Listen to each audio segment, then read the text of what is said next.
చేసుకొని వీరప్ప గుడి దగ్గర ఒక మృతుడు చనిపోయి ఉన్నాడని పోలీస్కి ఇన్ఫర్మేషన్ రాగానే మన వాళ్ళు అక్కడికి వెళ్తారు. అతడు మృతుడి పేరు కందుల రాజశేఖర్.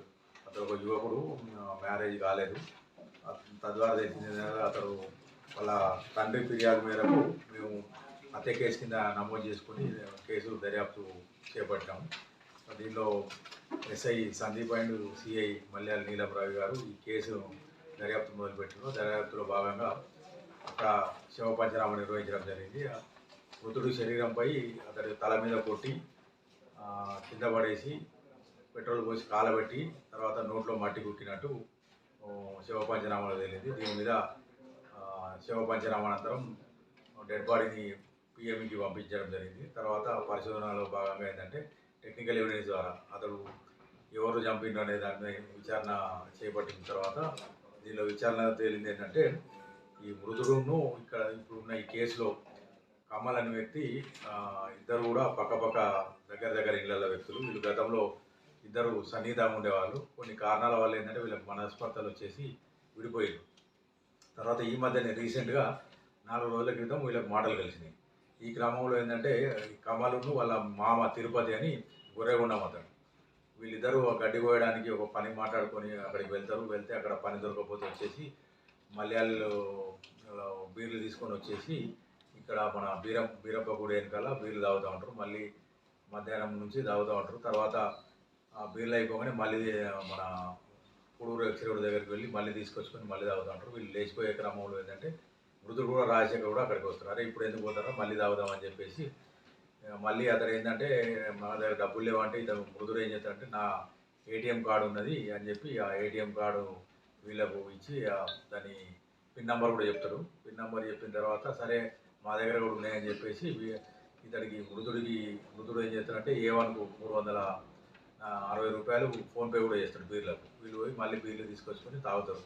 బాగా తాగిన క్రమంలో ఏంటంటే వీళ్ళకి మళ్ళీ మాట పెరిగి గొడవ అవుతుంది. గొడవ అయిన తర్వాత మృతుడు ఏం చేస్తాడంటే ఎవరైతే కమల్ ఉన్నాడో మళ్ళీ బూతు మాటలు తిట్టి చాలా వల్గరగా తిట్టడంతో ఈ తాగిన మైకంలో దానికి పాత కూడా గుర్తొచ్చేసి ఏంటంటే నన్నే తిడతావారని చెప్పి అక్కడ ఉన్న కర్రతోటి మృతుడిని విచక్షణ రహితంగా కొడితే ఏంటంటే అతనికి వీపు మీద తల మీద గాయాలవుతాయి. అతడు అక్కడెక్కడ కింద పడిపోతాడు.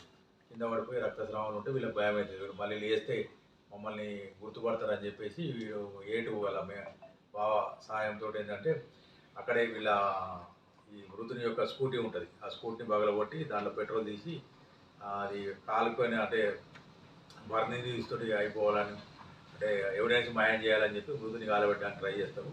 దాని మీద పెట్రోల్ పోసి అంటుపెడితే ఏంటంటే అది సరిగా అంటుకోదు. అయినా కూడా ఏంటంటే మళ్ళీ మృతుడు చనిపోవడానికి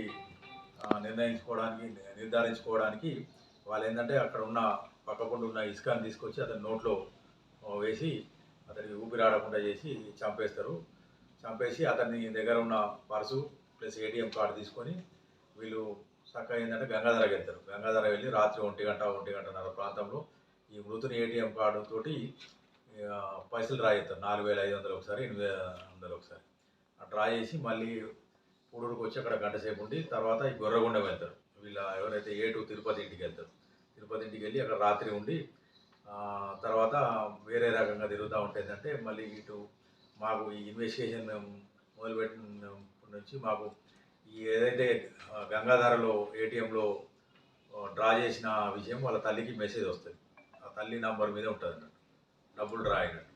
ఆ ద్వారా మేము ఏంటంటే టెక్నికల్ ఎవిడెన్స్ ద్వారా అక్కడికి వెళ్ళి అక్కడ ఏటీఎం సీసీ కెమెరా ఫుటేజ్ పట్టుకొని పలానా వాళ్ళని నిర్ధారించుకొని వాళ్ళ గురించి చెప్తానుకుంటే వాడు ఇట్లా లోయరు ఇది వీళ్ళ గురించి వెతుకుదాన్ని తెలిసి వాళ్ళు ఈరోజు ఏంటంటే వాళ్ళ ఇంటికి వెళ్ళి ఏదైతే రక్తపు మార్కలు ఉన్న బ్లడ్ స్టెయిన్ షర్టు వాళ్ళ బట్టలు తీసుకొని వాటిని దోహదం చేయడానికి వచ్చి చెప్పేలా క్రాస్ దగ్గర దాన్ని పారేసి కరీంనగర్ వైపు పారిపోదామని ప్రయత్నిస్తుంటే మాకు ఇన్ఫర్మేషన్ పట్టుకున్నాం. వాళ్ళని పట్టుకొని వాళ్ళ సమక్షంలో ఆ రక్తపు మరకలు గల బట్టలు దుస్తులు స్వాధీనం చేసుకున్నాం. తర్వాత వీళ్ళ మోటార్ సైకిల్ తర్వాత A1 A2కి మొబైల్ ఫోన్ కూడా స్వాధీనం చేసుకోవడం జరిగింది. ఈ కేసును 3 రోజుల వ్యవధిలోనే ఛేదించిన సిఐ మల్యాల నీలం రవి మరియు ఎస్ఐ కొడిమ్యాల్ సందీప్ను మా ఎస్పీ గారు అభినందించారు. వాళ్ళ సిబ్బంది కూడా బాగా అదేం తెలియదు. వీళ్ళు పొద్దున్న నుంచి తాగిండ్రు. సీసీ కెమెరా ఫుటేజ్ వైన్స్ తీసుకున్నాం. తర్వాత ఏదైతే ఒక బెల్ట్ షాప్ దగ్గర కూడా 2 సార్లు పోయింది. అవన్నీ అన్ని సాంకేతిక ఆధారాలన్నీ పక్కాగా సేకరించాం. సరే, పారిపోయింది ఎప్పుడు సార్ మీరు పట్టు? ఏ రోజు వాళ్ళు పారిపోతే మీరు పట్టుకున్నారు కదా, ఏ రోజు ఎక్కడ? ఈ రోజే ప్లేస్ ప్లేస్ ప్లేసు ఇక్కడ చెక్యామెక్స్ రోడ్, పూడూరు గ్రామ